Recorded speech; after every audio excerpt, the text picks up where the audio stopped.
요한복음 12장. 예수님의 발에 향유를 바른 여인. 6월절 6일 전에 예수님께서는 나사로가 살고 있는 베다니로 가셨습니다. 나사로는 예수님께서 죽은 자 가운데서 살리셨던 그 사람입니다. 그 집 사람들은 예수님께 저녁 식사를 대접하였습니다. 마르다는 음식을 접대하는 일을 맡았고, 나사로는 예수님과 함께 식사하는 사람들 속에 있었습니다. 마리아가 매우 비싼 나드 향유 약 300g을 가져와서 예수님의 발에 붓고 자기의 머리카락으로 그 발을 닦았습니다. 그러자 그 향기가 온 집안에 가득하였습니다. 예수님의 제자 중 한 사람인 가룟 사람 유다가 그곳에 있었습니다. 그는 나중에 예수님을 배반할 사람이었습니다. 유다가 말했습니다. 이 향유를 팔아 그 돈을 가난한 사람들에게 나누어 주는 것이 좋지 않은가? 이것은 300데나리온에 해당하는 값비싼 것인데 말이야. 그러나 유다가 정말로 가난한 사람들을 생각해서 이 말을 한 것은 아니었습니다. 그는 도둑이었기 때문에 이런 말을 한 것입니다. 그는 돈주머니를 관리하는 사람이었는데 종종 돈주머니에서 돈을 제멋대로 꺼내 쓰곤 하였습니다. 예수님께서 말씀하셨습니다. 이 여자가 하는 대로 내버려 두어라. 마리아는 내 장례를 치를 날을 위해 이 향유를 준비해 둔 것이다. 가난한 사람들은 너희와 항상 함께 있겠지만 나는 너희와 항상 함께 있지는 않을 것이다. 나사로를 죽이려고 모의함. 유대인들이 예수님께서 베다니에 계시다는 소식을 들었습니다. 그래서 그들은 예수님만이 아니라 예수님께서 죽은 자 가운데서 살리신 나사로도 보려고 크게 무리를 지어 그곳으로 왔습니다. 그러자 대제사장들은 나사로까지 죽이려고 모의하였습니다. 이렇게 그들이 나사로를 죽이려고 하는 것은 나사로 때문에 많은 유대인이 예수님께 가서 그분을 믿었기 때문입니다. 예루살렘으로 입성하심. 다음날 6월절을 지키러 온 많은 무리들은 예수님께서 예루살렘으로 오신다는 소식을 들었습니다. 그들은 손에 종려나무 가지를 들고 예수님을 맞으러 나갔습니다. 그리고 외쳤습니다. 호산나, 주님의 이름으로 오시는 자에게 복이 있을 것이다. 이스라엘의 왕에게 복이 있을 것이다. 예수님께서는 어린 나귀를 발견하시고는 성경에 기록된 대로 그 위에 타셨습니다. 시온에 따라 두려워하지 마라. 보아라, 너의 왕이 오신다. 그분은 어린 나귀를 타셨다. 예수님의 제자들은 처음에 이 말씀을 깨닫지 못했습니다. 그러나 예수님께서 영광을 받으신 뒤에야 비로소 이 말씀이 예수님에 관해 기록된 것이라는 사실과 사람들이 예수님께 이렇게 하였다는 것을 알게 되었습니다. 예수님께서 나사로를 무덤 밖으로 불러내시고 그를 죽은 자 가운데서 다시 살리실 때 예수님과 함께 있던 많은 군중들은 계속해서 예수님께서 행하신 일을 증언하였습니다. 이처럼 많은 사람이 예수님께서 행하신 이 표적에 대한 소문을 들었기 때문에 예수님을 맞으러 나왔던 것입니다. 그래서 바리새인들은 자기들끼리 이렇게 말했습니다. 보시다시피 우리 계획은 하나도 성공을 거두지 못했습니다. 온 세상이 저 사람을 따르고 있지 않습니까? 예수님께서 자신의 죽음을 예고하심. 6월절에 예배드리기 위해 예루살렘에 온 사람들 중에 그리스 사람들이 더러 있었습니다. 이 사람들이 갈릴리 벳세다 출신인 빌립에게 와서 요청했습니다. 선생님, 우리가 예수님을 뵙고 싶습니다. 빌립이 안드레에게 가서 말하였고 안드레와 빌립은 다시 예수님께 그 말을 전했습니다. 예수님께서 그들에게 대답하셨습니다.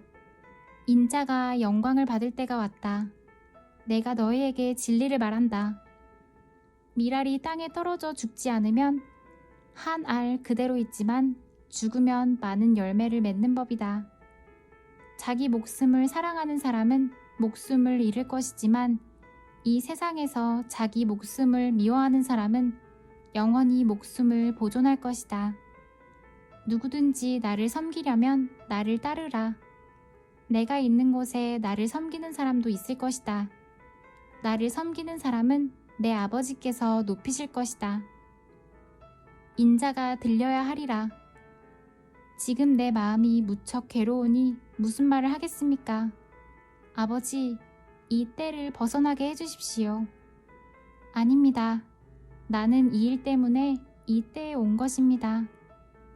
아버지, 아버지의 이름을 영화롭게 하소서.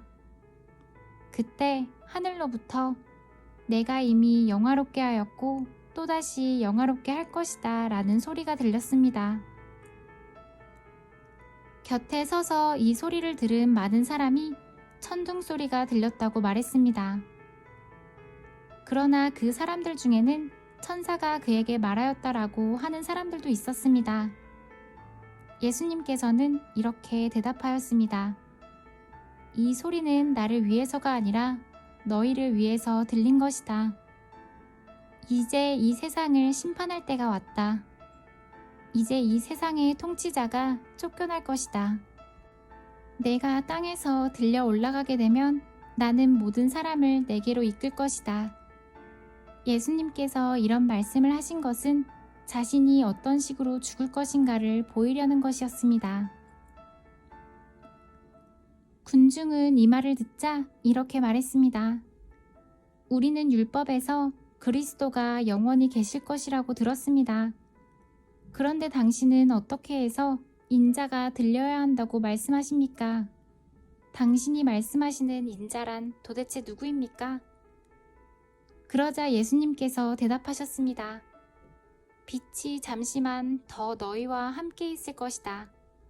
빛이 있을 때에 다니면 너희는 어두움에 사로잡히지 않을 것이다. 어둠 속에서 다니는 사람은 자기가 어디로 가는지 모른다. 빛이 너희에게 있을 동안 빛을 믿어라. 그러면 너희는 빛의 아들이 될 것이다.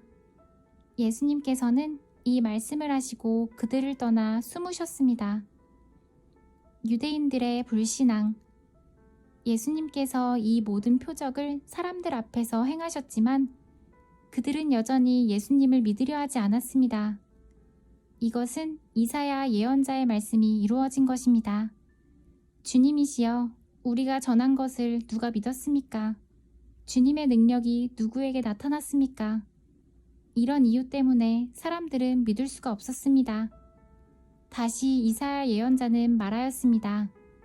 주님께서 그들의 눈을 멀게 하시고 그들의 마음을 완고하게 하셨으니 그들이 눈으로 보고 마음으로 깨닫고 돌아와 고침을 받지 못하게 하려는 것이다. 이사야가 이런 말을 한 것은 그가 예수님의 영광을 보고 예수님에 관하여 말했기 때문입니다. 그러나 동시에 지도자들 중에서도 예수님을 믿는 사람이 많이 생겼습니다. 하지만 그들은 바리새인들 때문에 예수님을 믿는다고 고백하지는 못했습니다. 그들은 회당에서 쫓겨날까봐 두려워했습니다. 그들은 사람들에게 칭찬받는 것을 하나님께 칭찬받는 것보다 더 좋아했습니다. 예수님의 말씀으로 심판받음. 그때 예수님께서 큰 소리로 말씀하셨습니다. 나를 믿는 사람은 나를 믿는 것이 아니라 나를 보내신 분을 믿는 것이다. 나를 보는 사람은 나를 보내신 분을 보는 것이다. 나는 세상의 빛으로 왔다. 나를 믿는 사람은 누구든지 어둠 속에 머물지 않을 것이다. 내 말을 듣고 지키지 않는 사람이 있다 해도 내가 그 사람을 심판하지 않는다. 그것은 나는 세상을 심판하기 위해서가 아니라 구원하기 위해 왔기 때문이다. 나를 저버리고 내 말을 받아들이지 않는 사람을 심판하실 분이 계시다. 내가 한 이 말이 마지막 날에 그를 심판할 것이다. 내가 한 말은 내 스스로 한 말이 아니다. 나를 보내신 아버지께서 무슨 말을 해야 할지 또 어떻게 말해야 할지를 내게 명령하셨다. 그리고 나는 그분이 하신 명령이 영생이라는 사실을 안다. 그러므로 내가 말하는 것은 무엇이든지 아버지께서 내게 그렇게 말하라고 말씀하신 것이다.